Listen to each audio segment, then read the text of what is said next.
Siapa yang ingin dipercaya? Siapa yang tidak ingin memperoleh kepercayaan?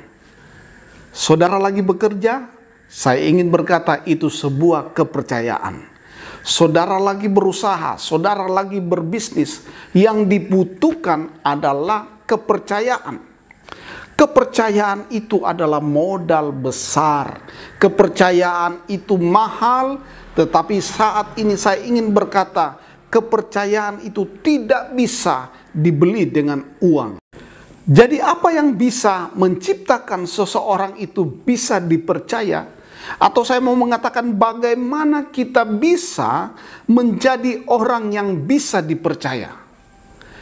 Dan apakah untungnya jika saya dan saudara dapat menjadi orang yang bisa dipercaya? Alkitab berkata seperti ini, orang yang dapat dipercaya mendapat banyak berkat. Bahkan dalam terjemahan lain dikatakan, orang jujur akan diberkati Tuhan. Dan terjemahan lama berkata seperti ini, orang yang amat setiawan, berkelimpahan berkat. Oleh karena itu, ada 3 hal yang dapat membuat saudara dipercaya, yaitu pertama, milikilah kesetiaan. Susah mencari orang yang setia. Dan jika Anda menemukannya, saya ingin berkata, Anda menemukan berkat, Anda menemukan harta. Orang yang setia itu biasanya 1 di antara 1000 orang. Apakah Anda orang yang setia? Setia dalam usahamu, setia dalam rumah tanggamu, setia dalam bisnismu, setia dalam janjimu, setia dalam perkataanmu, setia bagi negaramu, setia dengan keyakinanmu. Dari mana kita akan memulai kesetiaan? Alkitab berkata seperti ini, saudara. Setia dalam perkara yang kecil, aku akan memberikan kepadamu tanggung jawab dalam perkara yang besar. Jadi, kesetiaan itu dimulai dari perkara yang kecil.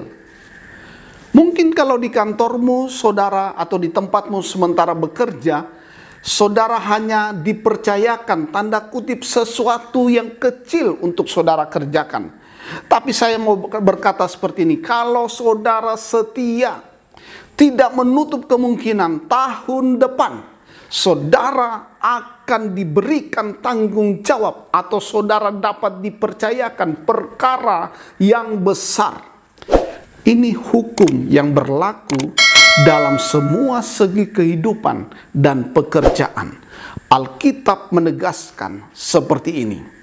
Barang siapa setia dalam perkara-perkara kecil, ia setia juga dalam perkara-perkara besar.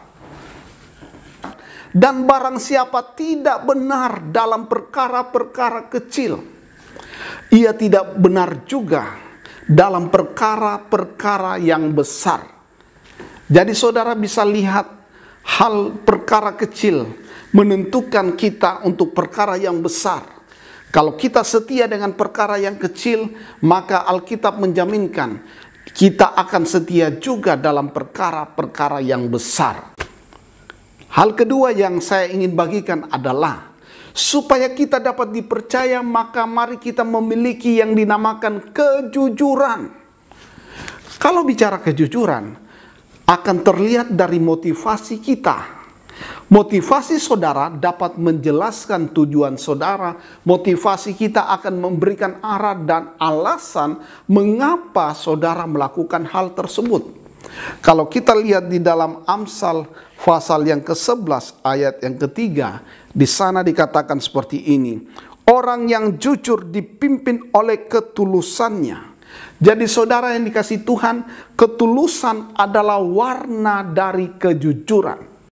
Dan dalam kejujuran akan ada ketegasan. Itu sebabnya kalau saudara perhatikan, Orang jujur akan menolak untuk kompromi terhadap dosa. Mereka akan menolak kompromi terhadap pelanggaran.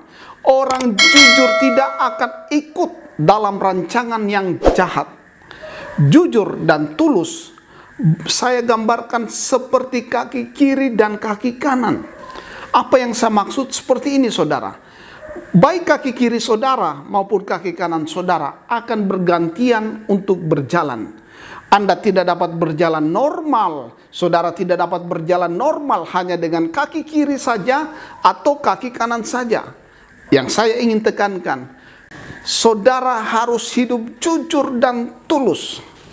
Kalau saudara ingin menjadi orang yang dapat dipercaya. Hal ketiga, jika saudara ingin dipercaya, maka saya ingin berkata, milikilah ketabahan. Kalau bicara ketabahan, itu artinya kita bicara ketekunan. Kita bicara keteguhan hati. Saudara, ketabahan membuat kita dapat bertahan. Bertahan di sini memiliki pengertian suatu sikap yang aktif, yang bersedia terus maju, yang bersedia memperjuangkan apa yang diyakininya sebagai kebenaran. Inilah yang dimaksud ketabahan. Jadi saudara, sekali lagi dalam ketabahan kita akan bicara ketekunan. Maka kalau saudara perhatikan, orang-orang yang sukses adalah mereka yang tabah. Orang-orang yang sukses itu adalah mereka yang tekun dan bersedia. Bukan hanya sekedar bertahan, tetapi mereka terus memperjuangkan keyakinan. Kalau saudara lagi berusaha, kalau saudara lagi berbisnis, maka jadilah orang yang tekun. Saudara dalam pekerjaan, jadilah orang yang tekun dan menyelesaikan segala pekerjaan dengan tabah dalam apapun juga yang dipercayakan kepadamu. Dengan demikian saya ingin berkata, perjuangkan terus keyakinanmu untuk sukses. Ketabahan di sini bukan berarti kita membelakangi badai, atau kita hanya mengandalkan kekuatan orang lain. Alkitab berkata seperti ini, dan ketekunan menimbulkan tahan uji, dan tahan uji menimbulkan pengharapan. Jadi orang yang tabah, orang yang tekun akan terus berjalan sekalipun masalah, sekalipun kesulitan, bahkan badai datang. Dia akan terus berjalan. Dia akan terus bertahan untuk maju sampai pada tujuan. Jadi saudara, jika kita memiliki kualitas seperti yang sudah saya jelaskan, yaitu 1, memiliki kesetiaan.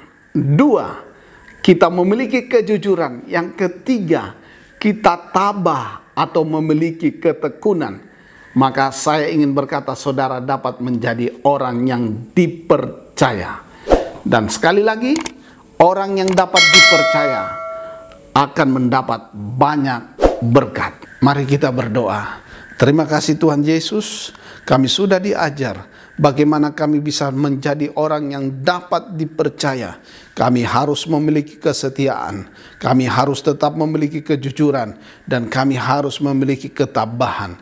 Dan kiranya Tuhan tetap memberkati kami, Tuhan menguatkan kami untuk kami menjadi teladan bagi sesama kami, dan supaya kami dapat dipercaya oleh Tuhan dan juga bagi rekan sesama kami. Terpuji Tuhan, dalam nama Yesus kami berdoa, haleluya, amin.